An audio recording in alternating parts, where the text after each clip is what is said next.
বাংলাদেশের যে সমস্ত প্রতিনিধি আছে এই অঞ্চলের আদিবাসীদের সঙ্গে সম্পৃক্ত যারা, তাদেরকে আমরা আগামীতে আনার চেষ্টা করব।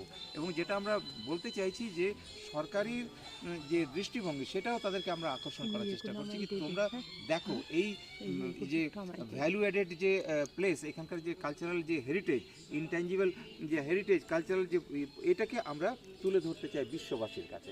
কারণ আমাদের রাজ্যের মুখ্যমন্ত্রী একটা বিশ্ব ভাবনা নিয়ে কাজ করছেন, বিশ্ব বার্তা দিতে চাইছে, তো এটাও একটা বিশ্বের একটা পার্ট। তো এটাই আগামী দিনে আমরা দেখছি, সেটা কেউ যদি ভালো গান করে তাকে সুযোগ দেওয়া, কেউ যদি ভালো নাচ করে সেটা সুযোগ দেওয়া, ভালো একজন কুক আছে তাকে সুযোগ দেওয়া, এবং এই যে ট্রাইবালদের যে নিজস্ব কালচার, এইটা হারিয়ে কিছুতে দেওয়া যাবে না। এটাকে আমরা আগামী দিনে একটা ভ্যালু অ্যাডেড কন্টেন্ট করে বিশ্ববাসীর কাছে তুলতে চাই এবং নতুন প্রজন্মের কাছে বলতে চাই কি তোমরা এটা আসো, দেখো, এটাকে তুমি মানে গ্রহণ করো।